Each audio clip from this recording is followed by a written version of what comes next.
Good evening. Good evening and welcome. My name is Sam Holland and I serve as Dean of the Meadows School of the Arts at SMU. I'm so happy to welcome all of you that are in the room with us tonight and those of you that are watching online as well. Delighted that you could join us for the finale of our symposium on Francisco de Zuberan's monumental paintings of Jacob and his 12 sons. I hope you've been able to enjoy the works themselves, and if you haven't, please make a pilgrimage to the Meadows Museum and get to see them in person. In the arts, we celebrate some of mankind's finest and most enduring achievements. We remember a civilization through the works of art it leaves behind. The Meadows Museum is a place where great works of art are protected and made accessible to people today, a treasure for the students and the faculty and the staff, and for the community who comes from near and far to experience great art. And we may be tempted to prize an institution such as this because of the way it serves artists and connoisseurs and intellectuals and scholars, and that would be well and good. But we believe it's so much more than that. We believe that the influence of art can shape life, that the experience of great art transforms life from within. Through art, we become more fully human, more aware, more sensitive, more thoughtful, more tolerant of otherness. Art expresses what words and science and mathematics cannot fully capture, and I believe that through art, we mortals get to participate alongside the divine in an act of creation, and perhaps we even catch glimpses of that which is holy. And so having these amazing works at the Meadows Museum opened a door for us, a door for the school and the museum and Dedman College and the Perkins School of Theology and Highland Park United Methodist Church to collaborate. And I'm so grateful to each of these partners for their role in making this happen. To Dr. Paul Rasmussen, Phil Dickey, the congregants and staff here at Highland Park United Methodist, to Mark Roglan, the director of the Meadows Museum, and the director of education, Scott Winterowd, to Dean Craig Hill and his team at the Perkins School of Theology, and to my own team at Meadows, and to many others that I'm sure I'm forgetting.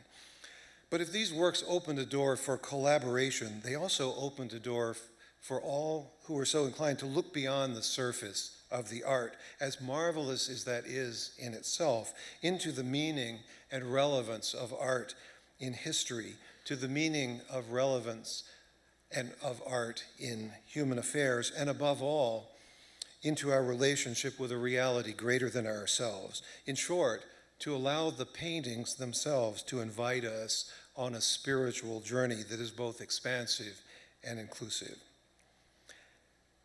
At the conclusion of Dr. Wright's remarks, Dean Hill and I will join him on stage for a brief conversation, and then everybody here and everybody online that wishes to will be able to join in that conversation via social media.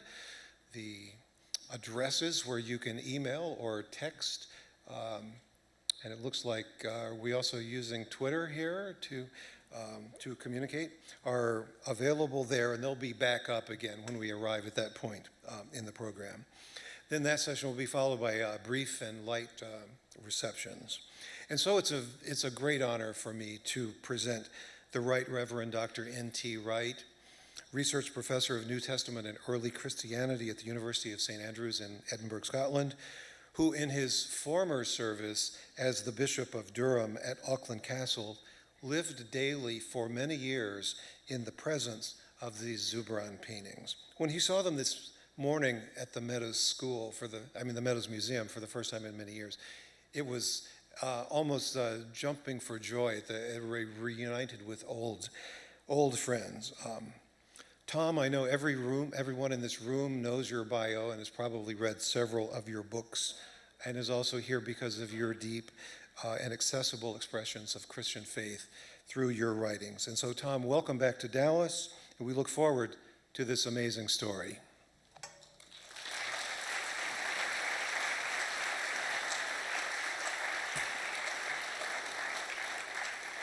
Thank you so much, and thank you for your invitation and welcome.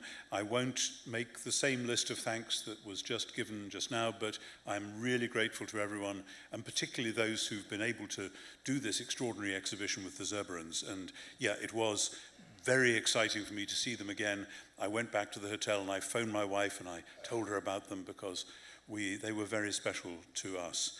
And apart from one brief visit, I hadn't actually seen Zurbaran's remarkable paintings since I left Auckland Castle in the summer of 2010, when their fate still hung in the balance. Because my wife and I, Maggie and I, were privileged to share our living space with these paintings, 13 almost overwhelming companions. And leaving them when we moved to Scotland 7 years ago was one of our real sorrows. And nobody could have predicted then what was going to happen next, let alone that they would end up in Dallas at this moment, before then going on to the Frick in New York, and then triumphantly they're going to return to Auckland Castle once the castle's own total refurbishment is complete. Warm congratulations to all those involved with this project. And my thanks again that I've been enabled to come in on your celebrations. It's great to see old friends looking so well. My task this evening, as I see it, is to reflect with you on the story of these paintings and its many and complex layers of significance. Some of you will already know some of this, and I make no apology for repetition. Some of you know much more than I do about the way in which, as we've just heard, art is not mere decoration, but is itself a way right into the meaning of being human, the meaning of life itself. I'm trespassing on your territory, those of you who know that stuff, but I hope I won't make too many blunders. Some of you may be unfamiliar with the strange ways of the Church of England, and again, I make no apology for talking about that, because otherwise you wouldn't understand the story. The story itself has three major moments. There is the original painting. Why was Francesco de Zurbaran commissioned to do it in the first place?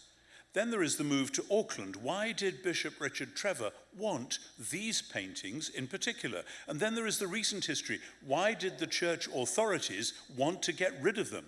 What purpose do they now serve, having been rescued? And at each stage of this extraordinary historical narrative, there are vital points for reflection, both on the specifics of the role played by these paintings in context and on the place of great art in public life in general and in the church's witness in particular. So, Zurbaran and his workshop colleagues produced these masterpieces, or rather this collective masterpiece, in the late 1640s and early 1650s. They were intended to be taken to Latin America for a reason which saw at least two other similar, though inferior, sets by other artists, landing up one in Lima in Peru and one in Pueblo in Mexico. Why? The answer is simple. In the early 17th century, many European Jews and Christians were excited at the suggestion that the 10 lost tribes of Israel might have been found at last, living as natives in Central and South America. And as those regions were opened up to travel and trade and missionary work, so the sense grew we might have tumbled upon the heirs of the northern kingdom of Israel. You know how the story goes. In 722 BC, the Assyrians had overwhelmed northern Israel, carrying off the tribes of Reuben, Simeon, Dan, Naphtali, Gad, Asher, Issachar, Zebulun, Manasseh, and Ephraim. Those last two, the two sons of Joseph, were treated as separate, with the tribe of Levi having no territory of their own, so that the two remaining tribes, Judah and Benjamin, included with them such resident Levites as they had. And later Israelite prophets hinted at a time when the lost tribes might be found and restored. Later Jewish thinkers speculated that such a restoration might be the sign of the coming Messiah. There was thus a Jewish eschatological excitement in the 17th century. If the new explorations had discovered the lost tribes, maybe the Messiah was at hand. And in 1605, the Jesuit Matteo Ricci had come across a small community of Jews in Kaifeng in China, of all places, with a synagogue, no longer extant, dated to 1163. Extraordinary. But that news was then trumped by the Portuguese Jewish traveller Antonio de Montesinos, who returned from Latin America with the news, or at least the theory, and he swore it on oath that it was true, that the lost tribes had indeed turned up, living as natives in the Andes region. He said that they'd been praying the Shema. This caused a rabbi in Amsterdam, Manasseh ben Israel, to write a book in 1650 entitled The Hope of Israel. There it is. Looking forward to the day when the Jewish people would at last reunite with their long-lost kinsfolk. And Rabbi Manasseh then petitioned Oliver Cromwell, who was ruling as Lord Protector of England after the Civil War. That's our Civil War, not yours, you understand. He petitioned Cromwell to allow the Jewish people to return to England, which they hadn't been able to do before, a request that was granted in 1655, though without allowing the Jews full rights as citizens. The move was popular in some eschatologically minded Christian circles, the so-called Fifth Monarchy men, who were awaiting the fulfillment of the prophecy of Daniel 2 and Daniel 7 about the new kingdom that would replace the four bestial ones. And these Fifth Monarchy men hoped that by bringing the Jews into England and by getting them converted, the scriptural promises would be fulfilled, ushering in the millennium. So for Christians as well as Jews, taking paintings of Jacob and his sons to the new world was seen as a way of hastening eschatology. The Jews might then convert and a new day would dawn. And all of this explains why various artists, with Thurberon as the best known, were producing paintings of Jacob and his sons. It was part of the attempt to say to the supposed lost tribes, here is your heritage. And now this has been fulfilled in Jesus. How effective such a mission might have been, we have no means of knowing, but the idea was clearly taken with great seriousness. However, as we know, the paintings never made it to the New World until this last year. Precise details are hazy, but it seems that the boat carrying the paintings was attacked by pirates, and the paintings were brought back to Europe and sold on, no doubt making the thieves a tidy profit. Not unlike, it may occur to you, Joseph's brothers selling him to the traders who took him into Egypt. You can never be too careful when you invoke a biblical story. Anyway, the paintings came into the possession of Jacob Mendes, who was a Jewish financier living in England. Mendes was well connected. His father had been the physician to Catherine of Braganza, the wife of Charles II, who in widowhood served as the regent of her native Portugal. So we assume that Mendes, or at least his family, owned the paintings from the late 17th or early 18th century, and they passed on in his family's possession. But by the middle of the 18th century, Mendes's grandchildren, like many British Jews of the time, were not happy with being second-class citizens. Cromwell's legislation had allowed them to live in the country, but many aspects of public life were closed to them, as indeed to Roman Catholics and others. The hoped-for millennium had not arrived on schedule. And they wanted to assimilate, perhaps even to adopt Christianity, at least at a formal level, not now to precipitate some kind of eschatological dream, but in order to take a fuller part in national life, a secularized eschatology perhaps. And the paintings, with their strong Jewish connection, were too obvious a reminder of their ancestry. So the Mendes family resolved to sell them again. And it was at this point, again with eerie echoes of the original story, that Benjamin became separated from his brothers, being bought by the Duke of Ancaster and Kesteven to be hung in his family home of Grimsthorpe Castle in Lincolnshire. Why the Duke wanted Benjamin, I have no idea. Perhaps one day we'll find out. Maybe somebody in his family was called Benjamin or something. Anyway, as we know, the remaining 12 paintings were bought by the newly appointed Bishop of Durham, Richard Trevor. I was just explaining to Sam before, Trevor built an extra wing onto the front of Auckland Castle, including his own grand bedroom. It's the room where my wife and I slept for 7 years. It's about the size of a squash court. And it has a molded ceiling with pictures of the bishop and his wife right above the bed.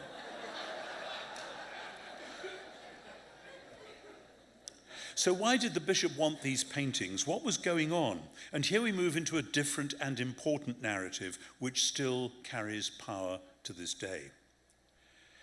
The great changes which had come over British national life through the turbulent 17th century had all kinds of unlooked-for effects. As you in America know, a civil war generates deep passions which may persist long after the original conflict has burnt out. The underlying causes of the English Civil War in the 1640s included a deep fear of Roman Catholicism. English children were taught about bad Queen Mary burning Cranmer and Ridley and Latimer, perhaps not so much about good Queen Elizabeth burning recusant Catholic priests. But the extreme Protestantism of Cromwell's supporters, and Cromwell, after all, is seen in Europe as the English reformer, they had proved almost equally unpopular, with its severe Puritan restrictions, such as the banning of Christmas celebrations and all that.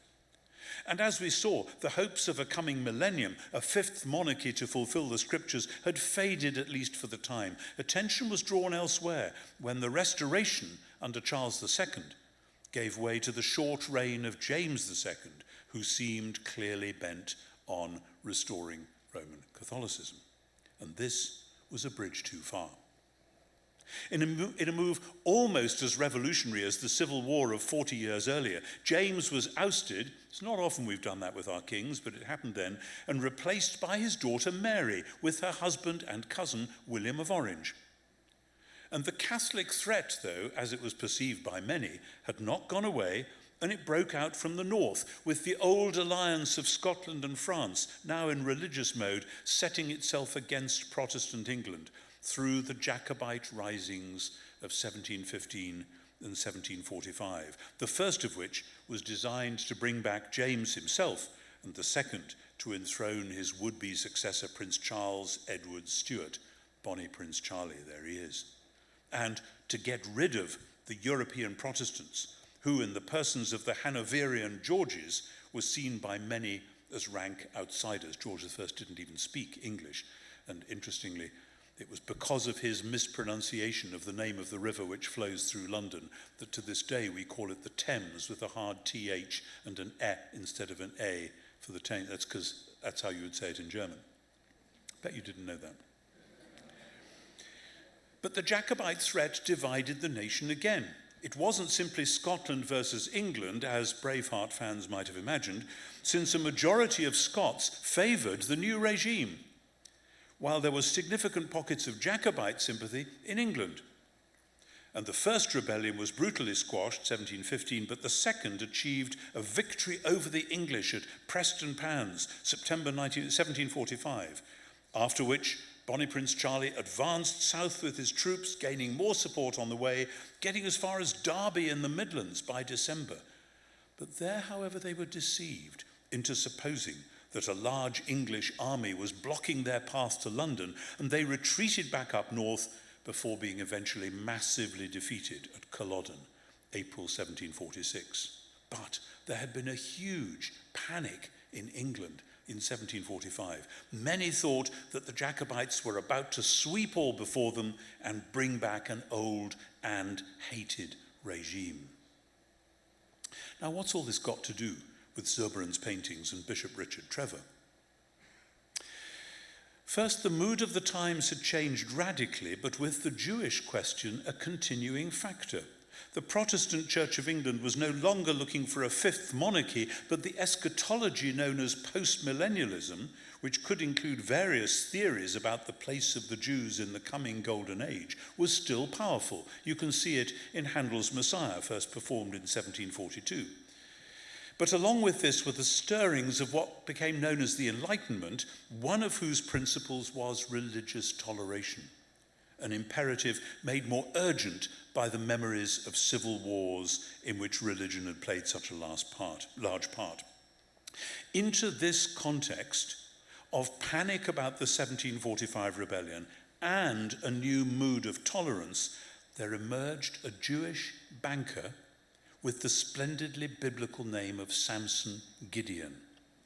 He had made a lot of money a few years earlier through shrewd investment, and he gave significant sums to help the struggling government in London as they were faced with the potential crisis. And this then put him in a very strong position to lobby for the Jewish people to be granted fuller civil rights. And this led to the famous Jewish Naturalization Act of 1753, popularly known as the Jew Bill, which, having been introduced in the House of Lords, not least through the bishops, forced its way through against some stiff opposition, which was reflected in some nasty anti-Jewish pamphlets, opposition which was then strong in the House of Commons. You probably can't read it, but there's some very nasty anti-Jewish slurs, people desperate not to let Samson Gideon, see his name being shortened there, have his way. The bishops, however, were strong supporters of giving the Jews their full civil rights, and they saw the opposition as based on a prejudice which failed to acknowledge the deeply Jewish nature of Christian faith. So Bishop Trevor, who'd been Bishop of St. David's in Wales earlier on, he had succeeded Joseph Butler as Bishop of Durham in 1752. He wasn't a great art collector, so why did he want to buy the Zurbarans? And the answer was that the Jew Bill had not succeeded. There was a massive resurgence of anti-Jewish feeling in the country at large. Some of the bishops who'd supported the bill was violently attacked, and in 1754, the act was repealed, leaving the issue in turbulent confusion. But the bishops were determined that even so, the point would be made that the Jews and their traditions, so far from posing a threat to the Christian character of Britain, were to be valued and cherished. I don't know whether there are any records of Trevor's actual beliefs about the relation of the Jewish people to the Christian faith, but what is clear is that he bought the paintings for £125, a large sum at the time, and that he engaged in a major building project to extend the great upper story dining room in Auckland Castle to house them. So far as I know, this was the first time in Europe that a room had been built anywhere specially to house a set of paintings. The long dining room, as it was and is called, became about double its previous size, built above the newly extended servants' hall and having a fine bay window at the far end there, looking out across the Bishop's Park, with Jacob himself presiding from the other end, small but just visible in the next slide, and the 12 sons displayed along the two side walls. You can just see Jacob at the far end there. And the purpose was clear. Bishop Trevor, as one of the leading citizens of the northeast of England, wanted to entertain the social and civic leaders in his new dining room and to make as powerful a statement as he could that the Jewish people and their traditions had a valued and important place in the national life of the country. So far as I know, Trevor was able to make that point without people daring to criticize him for it. Though it was a full century later, 1858, that the civil privileges which the Jews had been granted for a short time were finally and permanently granted. When I say nobody would have dared to criticize him, at that stage, the bishops of Durham had the right to raise their own taxes and to keep a private army. My wife and I were awfully sad that that privilege had been abolished in the 1830s. Of course, there was a glitch. Here again, the original story of Jacob and his sons comes back to haunt the paintings. You'll recall that in Genesis, Benjamin is left behind when the brothers travel to Egypt to buy corn. Then when Joseph insists that they bring him with them, he plays a trick. And for a moment, it looks as though Benjamin will stay in Egypt while they return home. So here, Benjamin was already taken.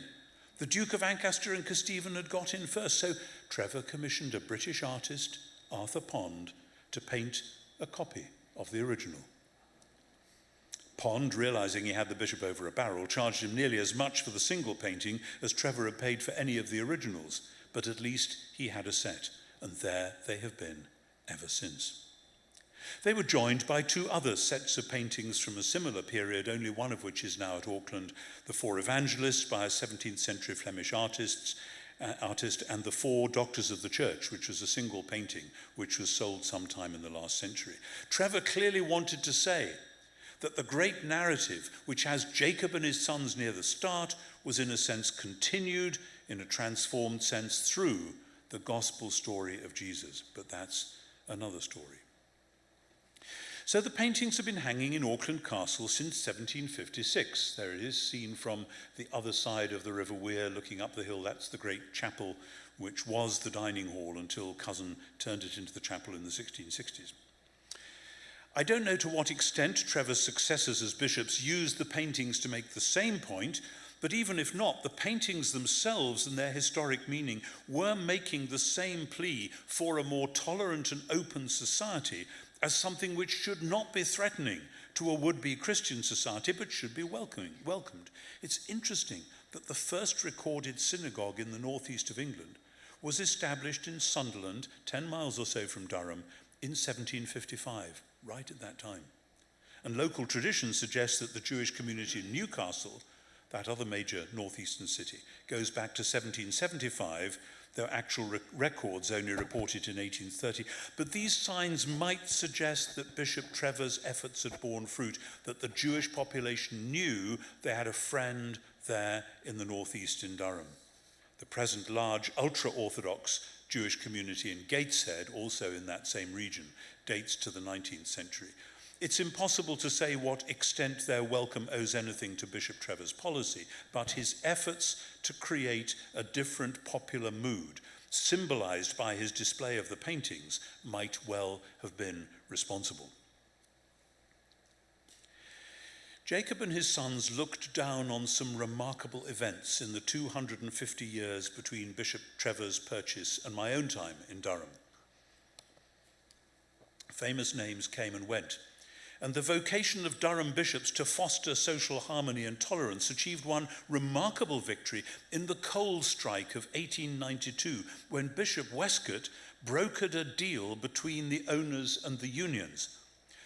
New Testament scholars know Bishop Westcott as one of the most famous text critics and commentators of all time, but he's remembered in Durham as the miners' bishop. He summoned the two sides to Auckland Castle, and he spent the day doing shuttle diplomacy to and fro between them. This must have taken place in the two rooms between the bishop's own study and the Great Hall, so that one of the two groups, I don't know whether it was the owners or the miners, must have been sitting under the watchful eyes of Jacob and family. And Westcott finally persuaded the mine owners to back down and to meet the strikers' minimum demands, making the bishop the hero of the hour. Westcott was what was then called a Christian socialist, long before that latter term was tarnished by Marxism. And he presents a bit of a contrast to an earlier bishop, Bishop Barrington, who in 1812 dispatched his private army to break up a miners' strike at a mine belonging to Durham Cathedral. We draw a veil over Bishop Barrington. But the next major event in connection with the paintings came in my own time, in the early years of the present century. And to understand this, I'm afraid you need to know something of the labyrinthine organization of the Church of England. The finances of the Church of England have depended for centuries not simply upon congregational giving, but on the inherited assets of property owned by parishes, cathedrals, and bishoprics. Durham used, in fact, to be one of the major landowners in the north of England, along with the Dukes of Northumberland. It was one of the richest dioceses in England, and successive bishops and some parish clergy used these resources to build schools and almshouses and so on, and to engage in charitable work for the poor. Efforts were made from time to time to balance things out so that rich dioceses could help poorer ones. And a central fund had been set up called Queen Anne's Bounty to help poorer clergy. And in 1836, in a move of great reform, the ecclesiastical commissioners were established as a London-based body to oversee a more equitable arrangement. But a century later, in 1948, a good year in other respects, let the reader understand, these bodies were merged and renamed the church commissioners and tasked with managing all the property of the Church of England. Part of the deal was that all the assets of bishops, cathedrals and parishes would be put into a central pot and run from there. Not all dioceses complied. No names, no pactole. Some kept back certain assets for specific uses. In one case, a special fund for paying off dud clergy. I wished I'd had one of those. But most, including Durham, made over everything to the new body. Now, those with experience in such matters will know what's coming next. Once you hand over assets to a central body who sit round a shiny table in a smart building next door to the House of Lords, knowing little of the far-flung corners of the country where the assets in question are located, they think little about local needs, interests, histories, traditions. All that matters is a perceived bottom line. New prejudices then emerge.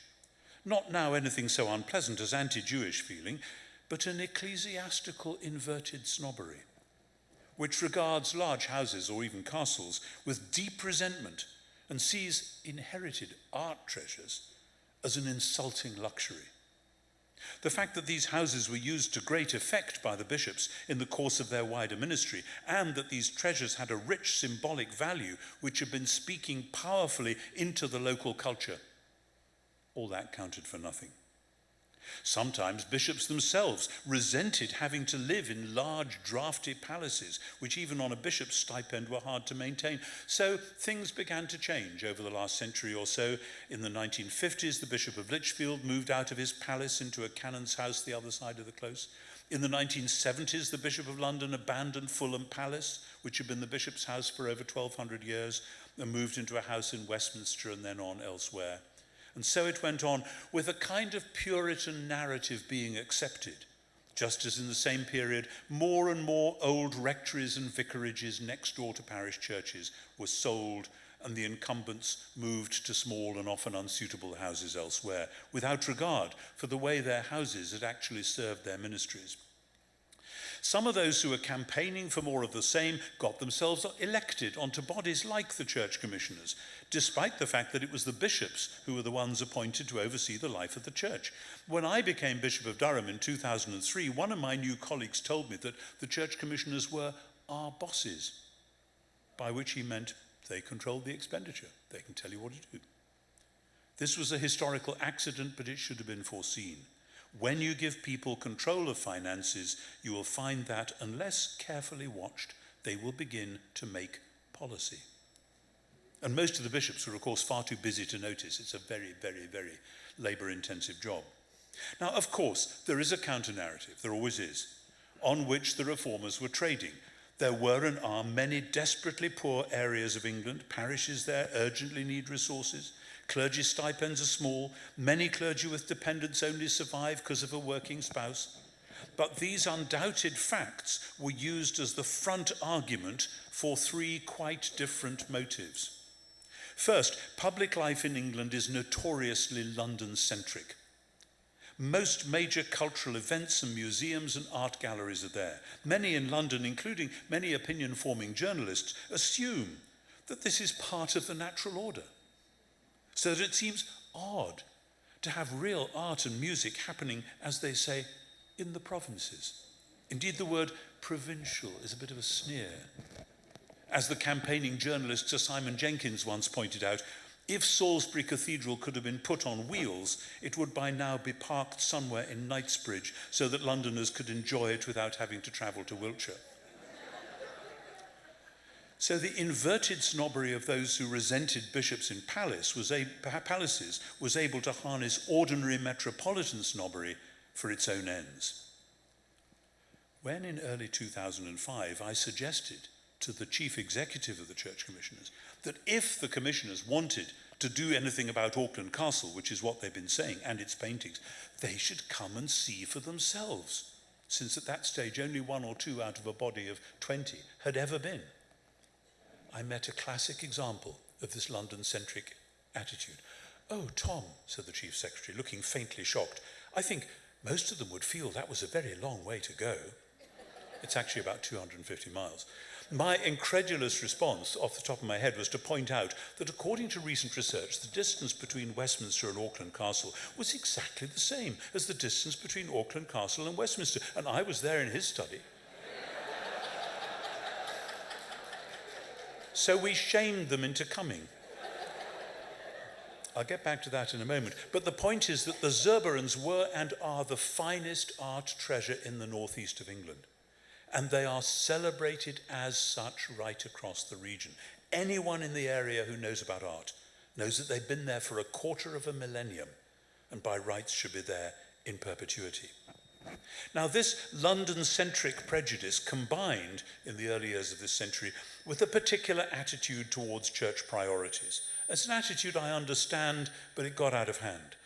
For the first time for generations, a kind of evangelicalism found itself in power through George Carey's time as Archbishop, bringing with it a near total disregard for traditions of liturgy, church music, church architecture, and not least traditional clergy housing. It was the same impulse that caused many clergy to throw away their vestments and to lead worship in jeans and open-neck shirts.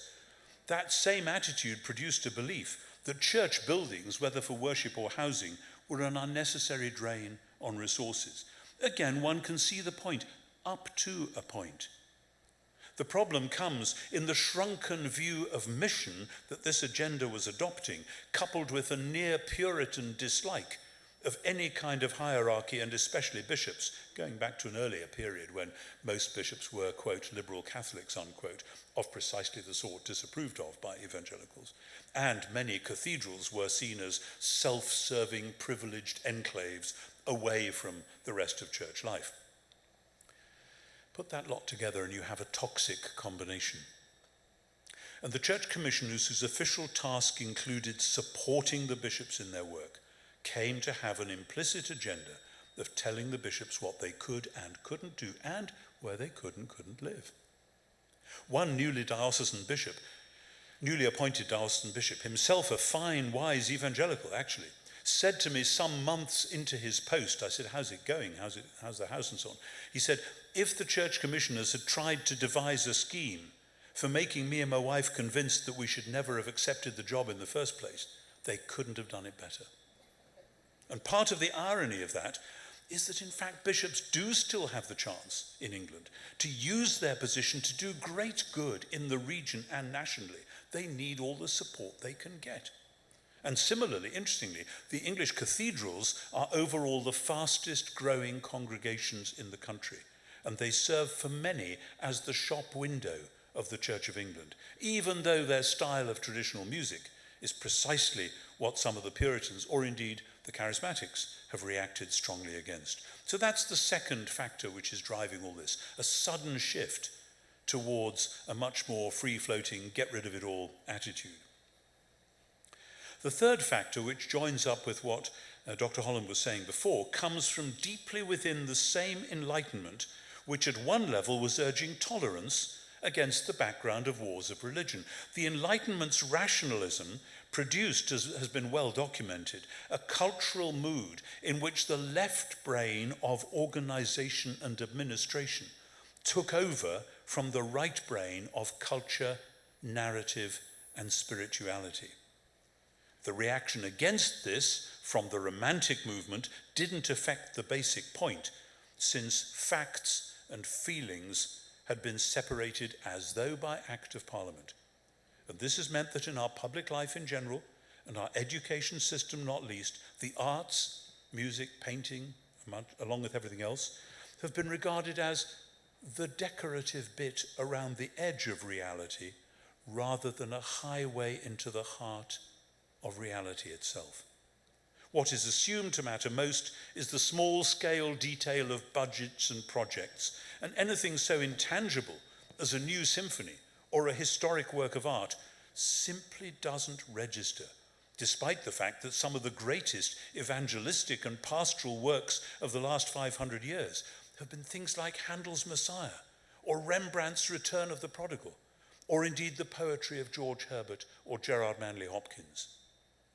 One might also point out that Anthony Gormley's famous, massive, iconic statue, known as the Angel of the North, was put up by the local council in Gateshead, part of the Durham Diocese, in 1998 as a symbol of sorrow and hope within the mining community there. That is held in place by an enormous, I think, steel spike which goes right down, hundreds of feet down, into the old workings of one of the now disused mines, coal mines in the area. So it's a very poignant symbol. You can see it from miles around. And it's interesting, when they put it up, there was widespread protest against this apparent waste of public money. But actually, it has had a wonderful effect on the whole community, lifting the spirits and aspirations of a wide area. So it came about that I was faced in 2003 on my appointment to Durham with the statement that the Zurbaran paintings are going to be sold and almost certainly the castle will go too. So that I, not even having yet moved into it, would probably have to move out again before too long. Now, anyone who's ever moved house twice in succession will know what a great way that would be to pour yourself into a big new complex job. So much for supporting the bishops. In this picture you see the entrance, which is now normally used behind those parking bollards, quite a small door, and Trevor's new wing is the one in the middle of that picture with the long dining room upstairs and the bay window looking out over the park. Matters came to a head in February 2005. For the previous many months I had been working at the request of the Archbishop of Canterbury on what became known as the Windsor Report, a critical international statement on the problems facing the worldwide Anglican Communion. I was supposed to be utterly focused in February on presenting this report to the Church of England General Synod and responding to criticisms. This was extremely complex and politically tricky, to say the least. I was up to my eyes in it. On the very day when my wife and I got on the train to travel to London for that synod, I received a message from the church commissioners containing a document they were going to present to the board within a few days, recommending that they sell the paintings and get rid of the castle as well. It was an appalling, shoddy piece of work, radically misrepresenting the history of both the castle and the paintings, playing down their local and theological significance. I emailed it to one of the castle trustees who said I should go to the lawyers, and I emailed it to the castle's lawyer who said I should go to the newspapers. I actually did neither. I called the Commissioner's chief executive, who had written the report, to an urgent meeting in the House of Lords later that morning, and I told him that the report constituted a declaration of war and that we were going to fight it all the way. And Maggie and I then persuaded the Bishop of London, who was the chair of the board, to declare that this was an unacceptable way of doing business. They'd done it, I'm sure, deliberately at the start of Synod Week, knowing I was going to be busy. And that we should postpone any further discussion until after proper investigation. That's when we had the conversation about the distance between Auckland Castle and Westminster. So this gained us time, but I was, of course, busy with all sorts of other things. 2005 was, for all sorts of reasons, a very stressful year for us in the diocese, in my private office, and in our family. And in the middle of it all, as we prepared for the meeting with the commissioners scheduled in July, they kept sending me figures for expenditure on the castle as a way of saying, look how much this place costs us, with the figures different every time they sent them. Always, though, carefully selected to try to maximize the appearance of cost. Now, finances are not, to put it mildly, my best expertise. But my dear beloved wife, there she is, not a very good picture of her, but at least there she is with the Zurbarans. She has a passion for justice, combined with a love of the Zurbarans, and her desire that we not be bullied by men in suits from London. She kept me at it. You've got to do those figures. You've got to get back to them. So we were checking and correcting and preparing to host the commissioners in July. We planned the day carefully. We started with a worship service in the Great Chapel, full of historic signs of the castle's importance. We focused on a talk by Dr. Bob McManus, one of the local trustees, who is himself an artist and who spoke movingly about the paintings and their history and their significance. There's a book by him which is on sale in the shop in the museum, along with some other splendid things there. There was considerable discussion. And it was agreed that the matter then be referred to a full official meeting in London in September. And that meeting was, to be honest, for me, a major focus of prayer as well as anxiety. And Maggie and I went determined to say our piece, and then we got the train back home to await developments. And that evening I had a phone call from that same chief executive who told me through clenched teeth, I'm sure, that the commissioners had voted to keep both the castle and the paintings. We had won, but not for long. It was clear over the next 2 or 3 years that the commissioners were furious that we had scuppered their plans. Things that needed to be done in the castle were not done or were done wrong. I had a 5-year review as bishop from an outside reviewer, which recommended that I should have a full-time research assistant to help with my work both in theology and in the House of Lords. That recommendation went to the commissioners with strong support from both archbishops. The commissioners turned it down flat. It was clear which way the wind was blowing. At the same time, Maggie and I were determined that the paintings should play as significant a role in my ministry as they could. I used to host clergy study days in the long dining room, often using the paintings to illustrate this or that point. We used to hold concerts and receptions in there, and I always made the point that at a time of massive unrest in the Middle East, with all the global problems that follow from that post 9/11, this was not the moment to give up a symbol which spoke of the church's hospitality to people of different backgrounds and faiths. We once had a poetry reading on a winter evening with a log fire and the lights dimmed, with the Irish poet Micheál O'Shiel reading from his works. Micheál's a wonderful, wonderful man. Get hold of his poems, they're amazing. Including, he'd had a whole book of poems about the Holocaust, and he read some of those in the room surrounded by Jacob and his sons, imagine. And he was standing in the firelight and looked almost as though he had stepped down from one of the paintings himself. A wonderful, vivid face.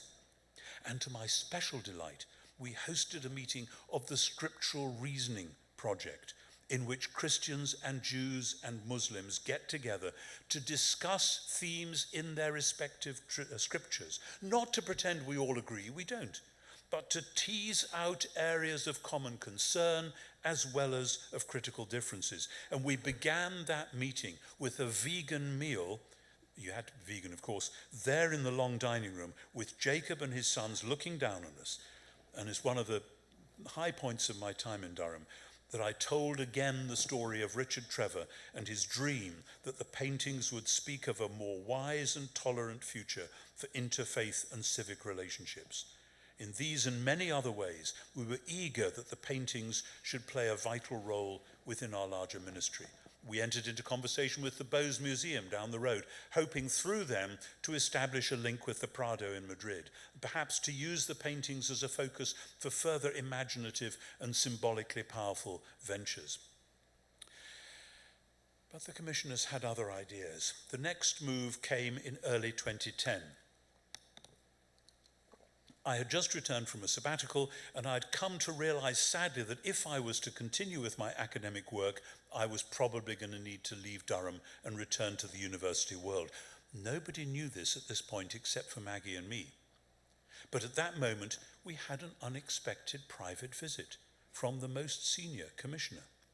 Clearly, some members of his board were eager once more to get rid of the paintings. This can't have been for financial reasons, because the money they were hoping to get represented a tiny proportion, less than 0.5% of their annual budget.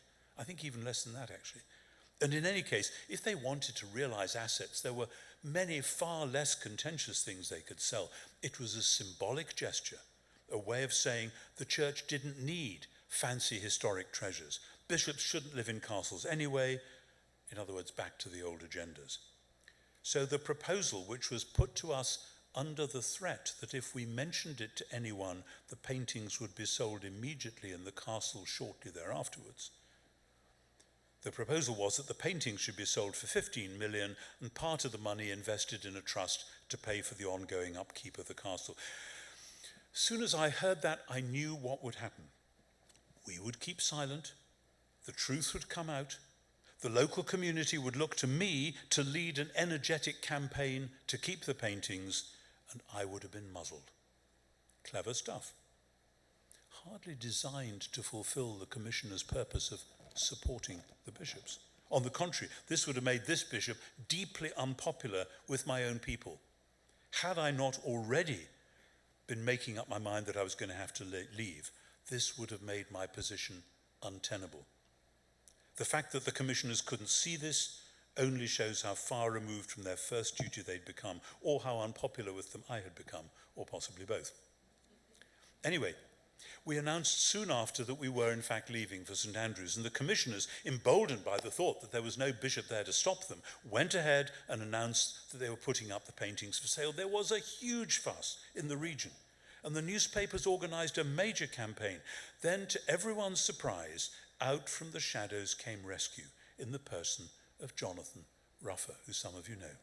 Maggie and I had met Jonathan and Jane briefly a few years before, but we'd had no idea that Jonathan came from the Northeast, or that he was a devout and determined evangelical with a keen eye for art and heritage. That, unfortunately, has not been common among evangelicals, or that he had been planning for a while to use his considerable assets and skills to bring regeneration to his old home territory. So, just as Samson Gideon used his wealth in the 1740s to further the cause of Jewish emancipation, so Jonathan has now used his to transform the castle, the paintings, and bit by bit, the wider region.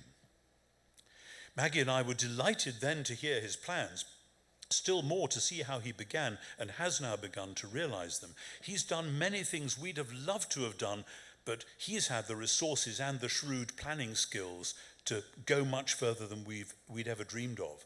And with the help of my successor, Justin Welby, who only spent a year in Durham before going on to Canterbury, Jonathan managed to slice through red tape and old prejudice and got on with making things happen. And he is right now in the process of turning things around, so that instead of being a sad old white elephant looking for a role in the world, Auckland Castle is already becoming what at its best it has always been, a sign of hope for the whole wider community. Now, you need to know that Bishop Auckland, the town on whose edge the castle sits, has been one of the poorest towns in an already poor region. It's part of the Rust Belt, where formerly thriving industries have been abandoned by political masters in London and left to rot, together with the families for whom they supplied a living. But now, with the Zurbaran paintings at the center of it all, there are many initiatives starting up, including a major new exhibition space celebrating 5,000 years of faith, and projects involving literally thousands of local volunteers and dozens of new jobs and opportunities. All this is bringing a new sense of pride and hope. They've established strong links with the Prado in Madrid, and Bishop Auckland has a spring in its step, the exact opposite of what would have happened if the commissioners had had their way. So the Zurbaran paintings, having originally been produced to further theological and cultural aspirations in South America, and having been brought to Auckland to make a vital point about the role of the Jewish people, are now having a new vocation, perhaps a reflection of Judah's messianic vocation, that of sparking new life and hope in a community that had almost lost the will to live. And I look forward to seeing them fulfill that role in the years to come. Now, my story is more or less told. It's time to stop, but I want to draw all this together in 3 brief concluding points. First, the entire story shows, and I expect you're here tonight probably because you believe this already, the way in which great art belongs within public life and also the world of faith, not just as decoration or recreation. It was so in the 17th and 18th centuries, and it's so again today. And if our culture, laboring under the stultifying legacy of Enlightenment rationalism, has forgotten that, so that art becomes simply an investment or a commodity, we are all the poorer. And the world of public life and faith does not escape unscathed. Imagine Christian faith now without Handel's Messiah. Imagine Christian faith without Rembrandt, without George Herbert, without Zurbaran. We have been given these treasures to cherish and use, and we must allow them to speak to us of how best they can be used in the wider work of God's kingdom. And second, this reminds us of the need for a wider integration of art with mission. The missionary imperative may look different now from 400 years ago, but if people in the 1600s thought it was worth paying a lot of money to take paintings to Latin America for the sake of the gospel then, even if we would do things differently, we must invest time and money and exploratory energy in allowing the art and wider culture we possess to serve and set forward the mission and ministry of the church. Now, at their best, Christians have always known this. That's why some of the earliest Christian works of art, by which I mean the poems embedded in the New Testament itself, remain some of the most powerful instruments of the gospel, not simply for their theological message, but for the poetic way in which it's cast. The Western church still has a dangerous temptation to lapse back into either rationalism or an anti-aesthetic pragmatism, fearful of works righteousness or anything that looks too worldly. We turn our backs on the gifts God is giving us. And he's giving them not really to us either, but through us to the world around. The world which is so often starved of beauty and therefore starved of a major signpost to the Creator. All beauty points, for those with eyes to see, to the beauty of holiness, which is the beauty of God himself. Third and finally, as I often used to remind people at events in the long dining room, the story the paintings themselves tell is more than just a symbolic gesture, an arm-waving invocation of the Old Testament. Jacob and his sons, face it, were a thoroughly dysfunctional family. And in Genesis, that's precisely part of the point. Even though Abraham has been called to be the means of rescuing the world from disaster, Abraham's family themselves exhibit all the signs of that same disaster. But Genesis, having started with creation and fall, ends with a sign of redemption as Joseph forgives his brothers and explains to them it's all been part of the strange plan of God. You meant evil against me, he says, but God meant it for good. Which is rather, come to think of it, what I think about the church commissioners. It's the history of redemption in a nutshell. And at its heart, there is the deeply personal moment between Judah and Benjamin in Genesis 44. Young Benjamin has been brought to Egypt, and Joseph tests the brothers. Will they abandon Benjamin as they sold him all those years before? All the dramatic tension of the previous chapters is concentrated at this moment, where Judah, who has learnt humility after a public disgrace, steps forward and offers himself in the place of Benjamin. He's made promises to old Jacob back home, and he'll keep them. He will stay as Joseph's slave, and Benjamin can go free. That is the turning point of the narrative of Genesis. And I often wonder whether St. Paul himself, who was from the tribe of Benjamin, may have reflected on that story as a picture of the way in which Jesus, the Messiah from the tribe of Judah, had offered himself in the place of his people. The Son of God loved me, wrote Paul, and gave himself for me. Judah for Benjamin, the turning point of history. And it is not least because Zurbaran's wonderful paintings tell that story, among many others, that they still carry a power. The power of their art, of course, but also the power of the strange gospel narrative which that art portrays. In other words, they still exercise the power to proclaim the gospel, as in the 17th century, the power to reconcile communities, as in the 18th, and the power to regenerate them, as in our own day. Long may they continue to do so. Thank you very much.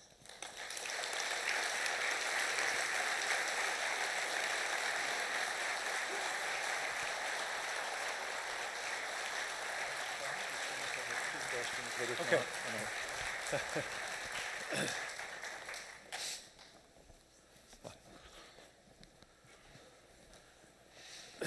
Tom, what an incredible story. Start to finish. Thank you so much. Let me introduce my friend and colleague, Craig Hill, the Dean of the Perkins School of Theology, if you're not familiar with Craig.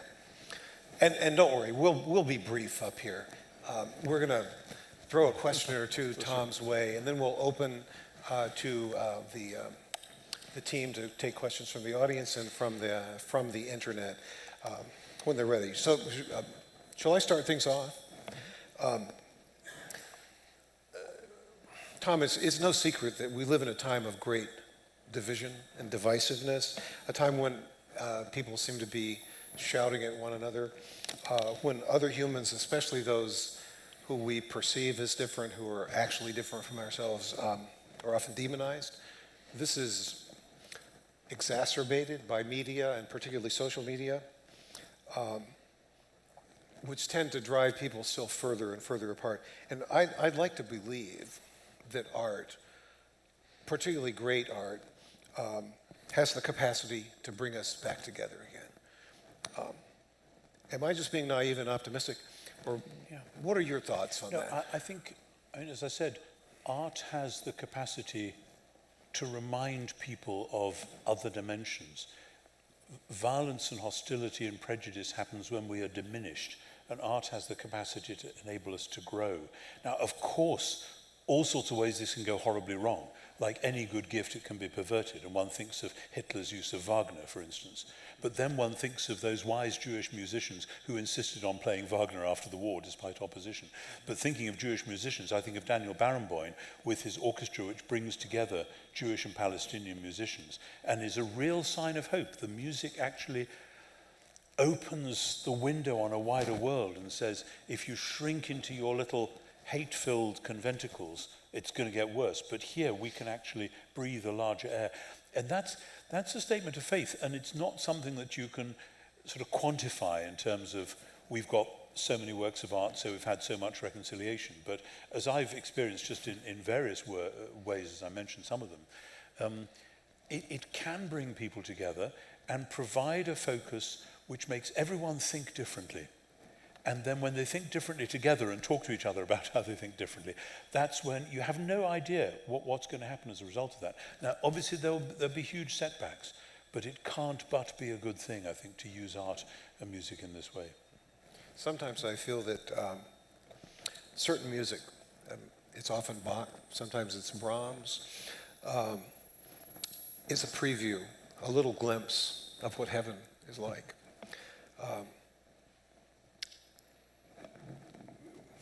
What do you think about that? Oh, yes. Oh, yes. Probably more than a little glimpse. I often Bach doesn't quite do it for me, but we all have our own taste. But certainly Brahms, certainly Schubert, certainly Beethoven, late quartets, and actually for me, Sibelius symphonies, but that's a whole other story. Yeah. Okay. Thank you. Craig. I appreciate very much your description of art as a highway into the heart of reality itself. You've spent a substantial part of your career in theological education.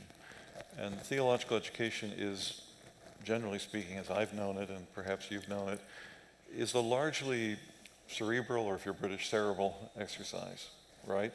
But the practice of religion is not. It's much more multidimensional, multisensory than that. How do you bridge that in theological education? How do you imagine doing that well? Yeah.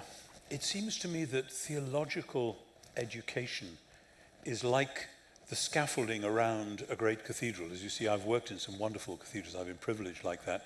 And cathedrals don't just stand up by themselves. From time to time, you've got to clean them, you've got to check the stoneware, you've got to refurbish, you've got to do all sorts of things. And the church is the same, that theology is the necessary scaffolding which stops bits falling off or replaces them when they do, and which reorders things when they're getting maybe sunk or slightly out of kilter or whatever. But it does what it does for the sake of the whole body, and the body is the missionary body, which is the church at work in the world. And so, and you and I both know a mutual friend, Jeremy Begbie, who teaches partly at Duke and partly in Cambridge. Jeremy has worked this last generation at bringing together faith and art, faith and music, particularly in theology and music. And I've worked with him on one or two projects. And I think we live in a really exciting time when stuff that, when I was younger, people wouldn't have dreamt of talking about in the same lecture or in the same book. Things are happening, things are coming together, and that is, I don't don't know what word to use, it's kind of cascading. It starts a little bit, and then other people get the idea, oh, we could do that too. Oh, we could have a project, and before you know what's happened, a lot of people actually start getting invested in theology and music, theology and art, theology and literature. And then you discover that it's not just scaffolding, it's, I need a new image and I haven't got one at the moment, but it's a scaffolding which actually injects new life into the building. Scaffolding doesn't do that, but you see what I mean? Yep. Sam, we can do Fascinating. that Craig and I too. have been talking about that very sort of Yeah. partnership between the School of the Arts and the School of Theology. Terrific. Here. I have a related question. As a leader of an art school, it grieves me sometimes that students wind up feeling like they have to check their faith at the door to be taken seriously as an artist.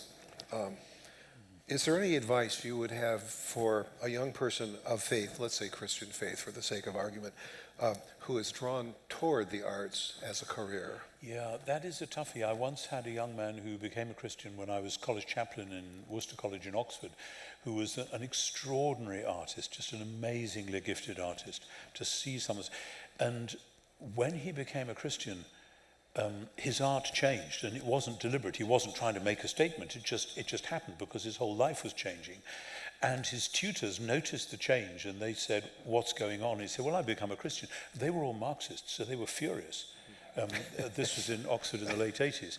And he had a real crisis. I put him in touch with somebody in Oxford who I knew who was actually able to help him think through things. What he started to do is to start to paint abstracts. And they came out as abstract icons, and he'd not done that before. They were amazing. And his tutors absolutely loved them, and he let them go on loving them, and only finally told them they were in fact icons. And by then it was too late.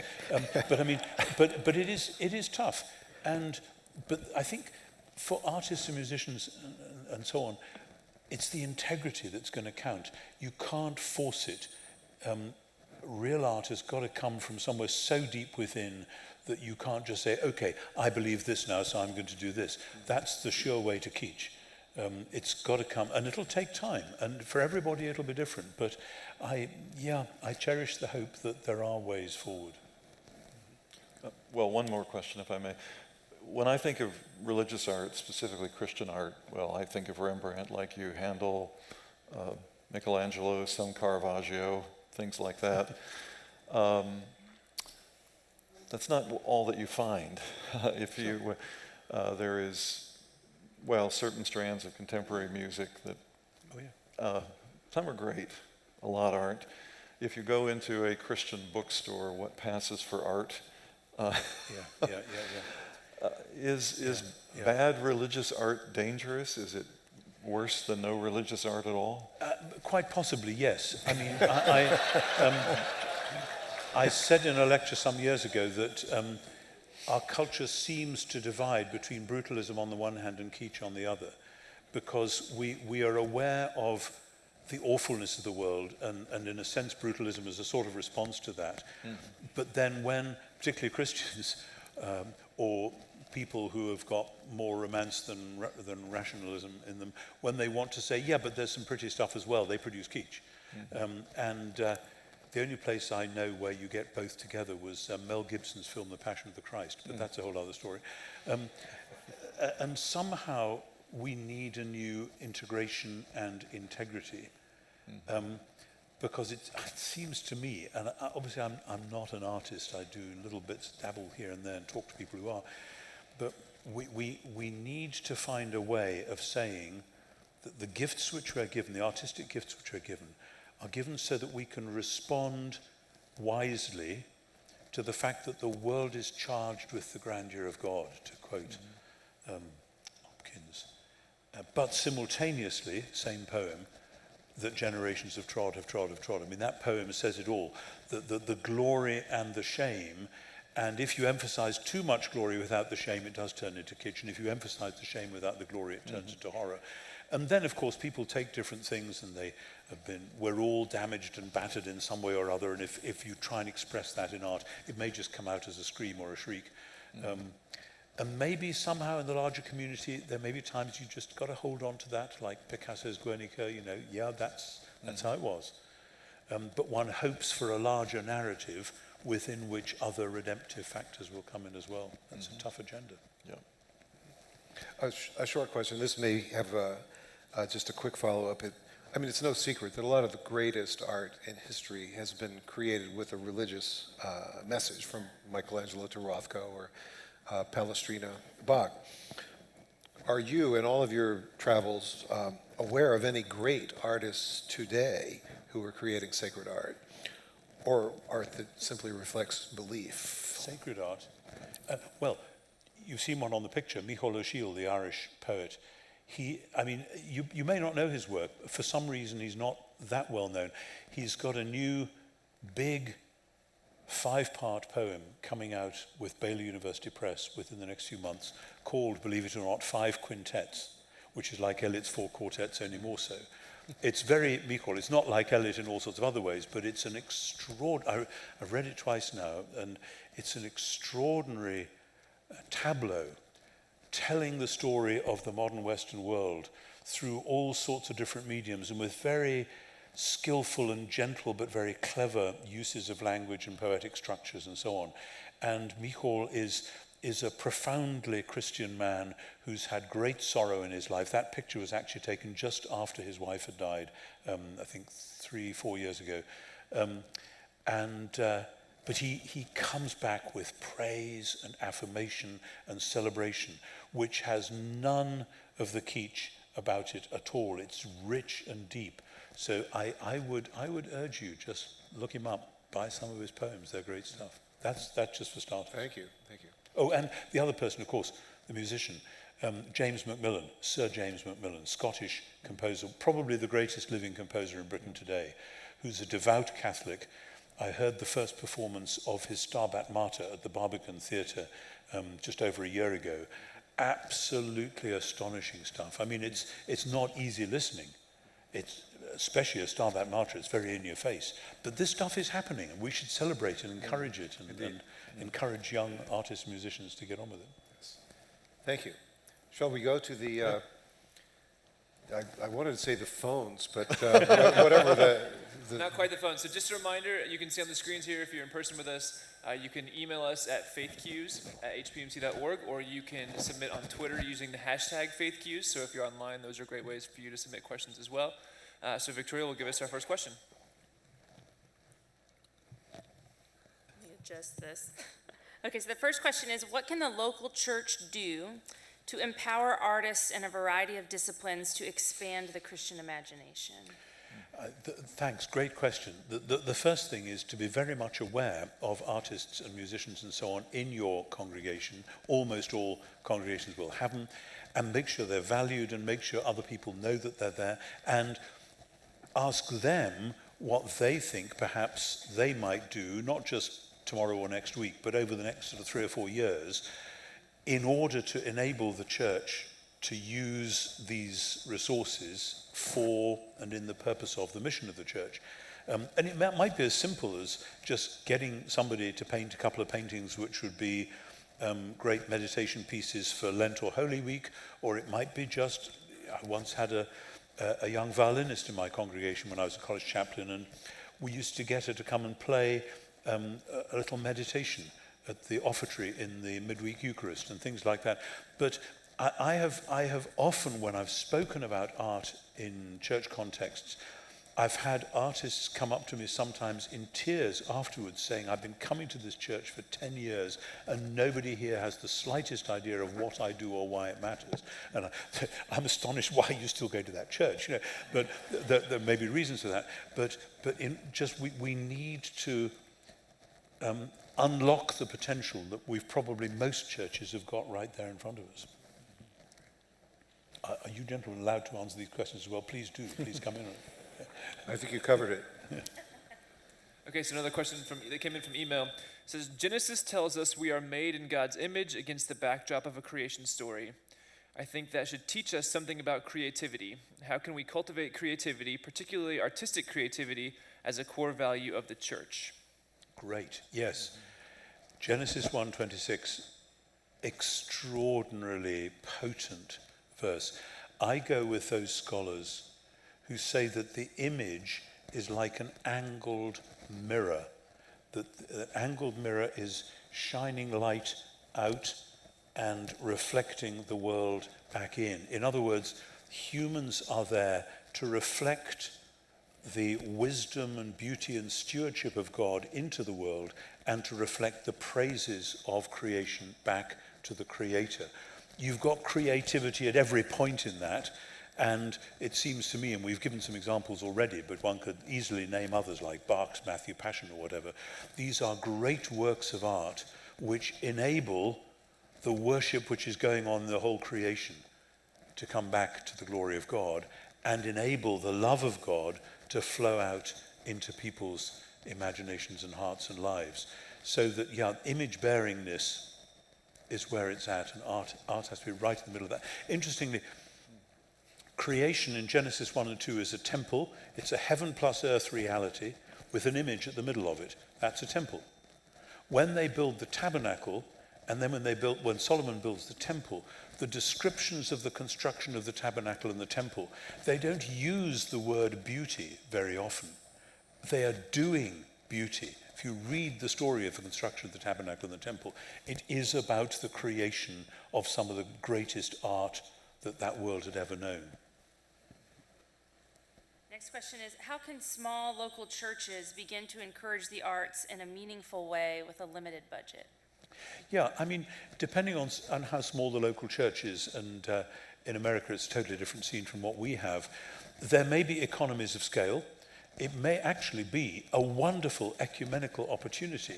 With a limited budget and a small church, there may be really rather little you can do. However, if you go to a minister's fraternal or whatever you call it, or just phone round a few other churches, how about next year as an Advent project or whatever it is, we pool resources and have a 10-day program celebrating whatever theme you want, drawing in people, doing something in the public domain, get people talking and thinking, and ending with a great service which we could all do together, harvesting some of that together. So I mean, if the budget is tight, as they often are, certainly where I come from, then get together. And as I say, you don't have to agree on all the finer points of theology in order to do an arts festival together. And that's why it's kind of a good way in to do some local ecumenism.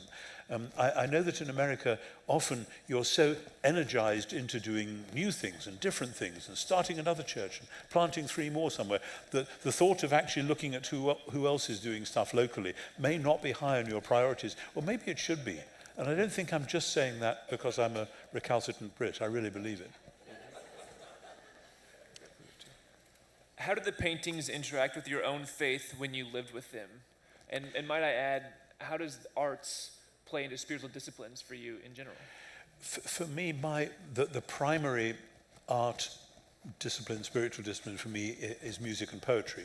I somehow kind of missed out on the visual arts when I was young and have been catching up ever since with occasional shock treatments like having Zurbaran in the house with you, Whoa. You just can't ignore that.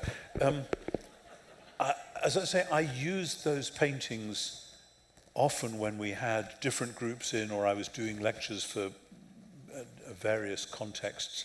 I would employ themes from the paintings and talk about the story of Jacob's ladder, and then tell the story that I did at the end there about Judah and Benjamin, which I still find an amazingly poignant and moving story. Lots and lots of ways.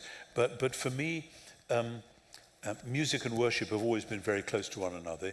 And ever since I first discovered people like George Herbert and John Donne, that's just been, I won't say second nature to me, that might sound a little pretentious, but a major, major way into understanding who I am and who God is and how all that works.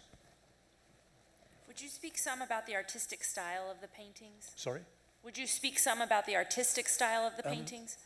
I could, but I really wouldn't know what I was talking about, and there are people in this room who would know that even the first sentence was rubbish. I really, I am not a student of that whole world. I'm just aware that there is an immense power. There's a sort of energy, a concentrated sense of, what is it? A concentrated sense of what it means to be human when you look at the faces and the body language and and the whole thing. And I know so little about the wider art of the period. Sorry my wife's not here, she would know more than I would. But there's an awful lot written on that, and I'm not the one to say, sorry. Nor is there anyone else on stage, although there are people here in the house that could probably It's a take good that question, on, but I don't know the answer. yeah. So other than Zuberans, what is your favorite religious art that you see making a large impact today? Other than What is Other than the other Zuberans, favorite okay. artists that are? well, I've mentioned some already. Making an impact today, that is a good question. Yeah, sorry, I'm going to have to pass on that because as soon as I'm out of here, I will think of three things. I've already mentioned some poetry and some music, and because obviously that is the primary place I would go to. But I know there is stuff. I know there is stuff happening. When I was Dean of Lichfield for 5 years, and we hosted the Lichfield International Arts Festival, and it was truly extraordinary what happened every year, and I was always just knocked out by the sheer creativity from all sides that's going on. Evangelical churches in America often design buildings with hyper simplicity and a lack of any type of art on display. Do you see any dangers with this? It's not so much dangers as missed opportunities. I mean, I understand why. I understand why that there is a danger with a sort of aestheticism that becomes just beauty for its own sake, without knowing how to harness it, Or even crosses the boundary into idolatry. or can even cross the boundary into idolatry. And there's been many debates down the centuries, you know, the iconoclasm movement in the early church, and then others coming back and saying no, this and that. And some of the great debates between Catholic and Orthodox, where the Catholic are allowed statues and the Orthodox have icons, and you're not allowed to have anything, what's the rule? Nothing must protrude so far as you could get your thumb and finger on it for the Orthodox. But icons are not idols. You go through them, not at them, as it were. But who knows? So, but many, many people in the Protestant West, and it's partly, well, there's all sorts of interesting cultural roots why European Protestantism has gone the way it has. It's partly the recovery of Epicureanism ever since 1417, and it's partly then the Enlightenment and rationalism, and then people feeling we just need faith so that we can get to heaven, and anything else is a distraction. And robed choirs and all that, that's all, you know, they might not be believers. Actually, it's funny because I've sung in robed choirs all my life, so I'm biased. But when I go into churches that have sacked the robed choir, and then I see 2 or 3 people sitting at the back managing electronic soundboards and so on, I think you've got just as much professionalism there, and I hope they are worshipping in the way that they're doing. But once you've got that, why not have a robed choir learning how to sing, for goodness sake? And actually, and here's a very serious point, which is cognate with this. Some of the finest poems in the world are what we call the Book of Psalms. You know, if that book had been forgotten, lost, destroyed, and then turned up in a scroll in some cave somewhere, it would be on the front page of every newspaper in the world. Amazing poetry and meant to be sung. And tragedy, many evangelical churches in my country, I've no idea about yours, have somehow given up the Psalms. There's never been a time before when the Psalms were not the prayer book of the Christian church. For some reason, we've backed ourselves into that corner. That's a stupid place to be. Please change that. You spoke of the Reasoning Project, and so the question from Twitter was, what were the reactions to Zuberans' work from your guests of differing faiths? The reaction to the Zuberans' work from the Jews and the Muslims was ecstatic. The Jewish participants had no idea that people back in the 18th century were trying to send this kind of signal, or that we in the 21st century would be employing that same move to say, you are welcome and now please let's have the conversation. And the Muslims were amazed. And okay, any Muslim in Britain who is willing to take part in a scriptural reasoning project is obviously not what we loosely call an extremist, otherwise they wouldn't have come in the door.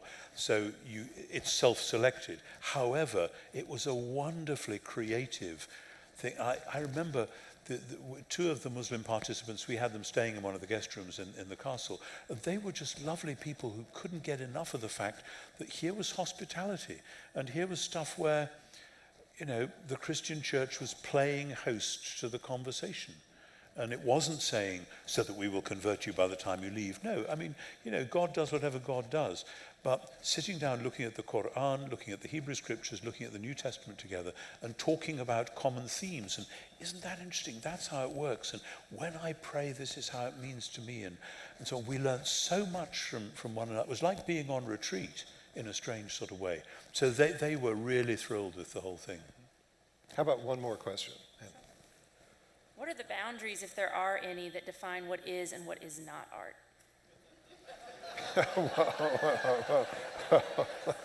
Wow. There is probably a good answer to that, and I don't know what it is. And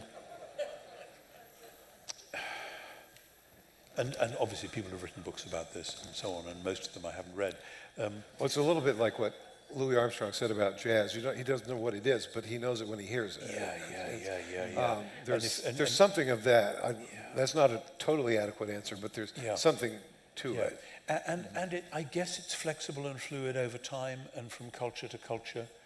But it's something that makes you stop and be glad that you're human, and perhaps be shocked that you're human, and doing those in a way which makes you think, and there's something more, and I need to come back and listen to that again or look at that again. When those things are going on, that sounds like art to me. Well, there's a distinction to be made between entertainment, which has a very, very temporal, in the moment, and I'm not dissing entertainment. I mean, there's a time and a place for entertainment, but differentiated from art, or great art, whatever that is, that commands your attention, and actually, I think, more than in the moment, brings about change within as a result of the encounter. A change which is probably not quantifiable. I mean, it's one of the things that the rationalist element in our culture wants to quantify it, wants to tabulate it, wants to sort of have an interview immediately after and say, what did you learn from that? And the answer is no, it's not like that. It is its own language. There's a wonderful line from some great ballerina from a former age, and ballet is not my field, but Margot Fontaine or somebody, and somebody said, what did that dance mean? And she said, if I could have said it, I wouldn't have needed to dance it. I think that's a perfect way to end. Please join me in thanking Dr. N.T. Wright. Thank you. Thank you. Thank you. Thank you.